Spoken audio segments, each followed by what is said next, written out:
हमारा सवाल ये होना चाहिए कि ये क्या जानकारियां हुई कि मम्मी का नाम ये था, रानी का नाम ये था। दुनिया में सबकी मम्मियां और उनका कुछ ना कुछ नाम है। दुनिया में रानियां हैं, उन रानियों के भी कुछ ना कुछ नाम है। और यदि मम्मी के नाम और रानी के नाम इतने महत्वपूर्ण है, फिर बापा रावल कितनी पढ़े? क्या था बापा रावल की मम्मी का नाम? नहीं पढ़ा हमने तो। कौन थी बापा रावल की रानी? नहीं पढ़ा हमने तो। यदि मम्मी का नाम और रानी का नाम इतना महत्वपूर्ण है तो गुहिल की तो नहीं पढ़े, क्योंकि वो तो इस वंश का संस्थापक था। हम तो उसके बारे में नहीं पढ़ रहे। फिर अल्लट वालों में ऐसा क्या है कि हम उसके बारे में पढ़ रहे हैं? इसका मतलब कुछ ना कुछ तो ट्विस्ट है, तभी उनके बारे में पढ़ रहे हैं। अब पहली बात दोबारा बोलो, क्या लिखी हुई है? इसकी माता का नाम महालक्ष्मी। उस महालक्ष्मी खा जाइए। अगला बोलिए क्या था? वो उसका सरनेम है, राठौड़। क्या उसका सरनेम? उसका वंश है। वो अल्लट की जो मम्मी थी महालक्ष्मी, उसकी जो डायनेस्टी रही होगी कौन सी रहेगी? राठौड़। वो राठौड़ वंश की राजकुमारी है। किसकी राजकुमारी है?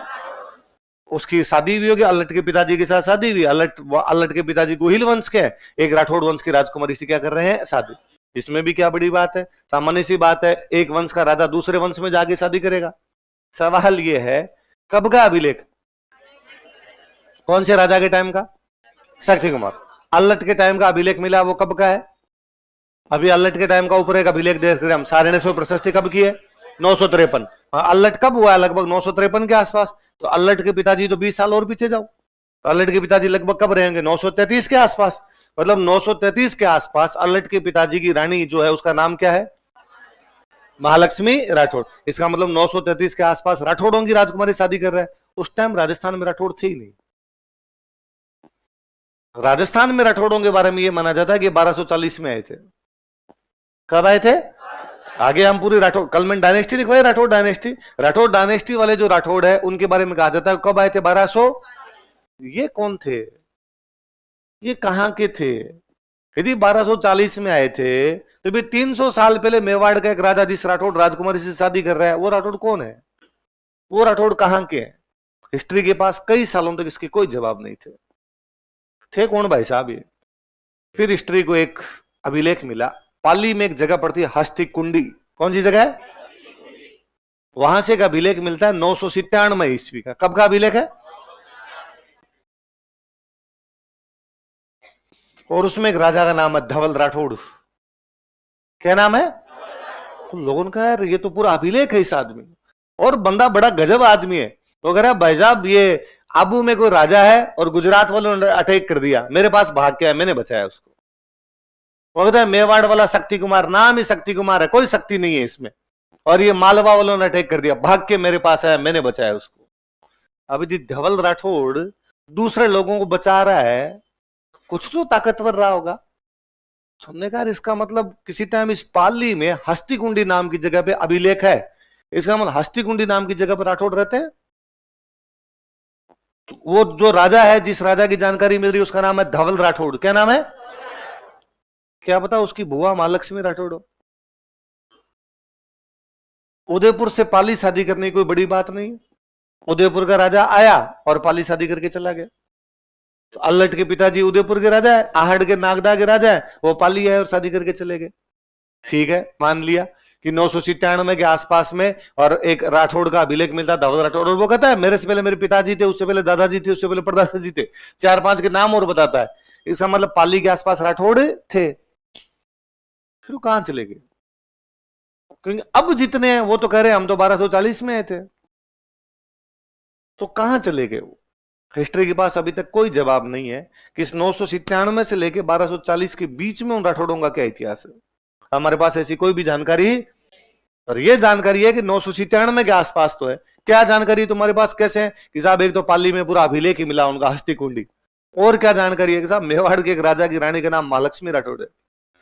इसका मतलब उसने आसपास ही शादी की है और कहीं तो दूर तो जाने से रहा। क्योंकि नॉर्मली ये माना जाता है कि जो अब जो राठौड़ है उनके लिए कहा जाता है कर्नाटक से आए। कहां से आए थे? वो कर्नाटक के राष्ट्रकूट थे। तो ये तो अब माना नहीं जा सकता कि मेवाड़ का राजा कर्नाटक जाके ब्याह करके आया, या तो फिर कर्नाटक वाले राठौड़ों में ब्याह करके आया होगा, तो ये तो पॉसिबल नहीं उस समय।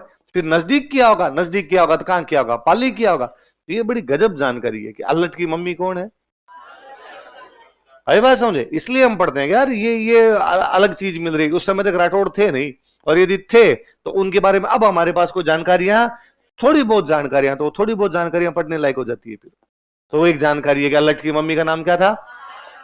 दूसरा पॉइंट बोलो क्या लिखा, उसकी हूण रानी। बस इतने भी रुक जाओ, उसकी कौन सी रानी, कौन सी रानी। ये हूण तो भारत के ही नहीं थे, ये तो आए मध्य एशिया से थे। कहां से आए थे, ईरान की तरफ से आगे से हूण आए थे, भारत में आए, अटैक करते हुए आए, कुछ हारे कुछ जीते, फिर यहीं बस गए। आपको सर ये भी कोई बड़ी बात नहीं, पहले बॉर्डर नहीं हुआ करते थे, कोई इधर से इधर आता और उधर से उधर जा, क्या बड़ी बात। दुनिया में खूब सारे लोगों का माइग्रेशन हुआ है, भारत वाले बाहर चले गए होगा, कोई बाहर वाला इधर आ गया होगा। बात तो ये भी सही है, इस प्रकार की भी कोई बड़ी बात नहीं है। बड़ी बात यह है कि बाहर से कुछ लोग आए, वो यहां आके बस गए और अपने वालों ने उनमें ब्याह कर लिया। क्योंकि हमारे तो कास्ट सिस्टम है भाई साहब, जाति व्यवस्था है, जाति से बाहर ब्याह ही नहीं करते। इसका मतलब तब तक कुछ चीजें ऐसी है कि या तो जो बाहर से आए थे हमने उनको गंगा जल के छिंटे मार के कहा हिंदू हो तुम, बैठो ये जात है तुम्हारी।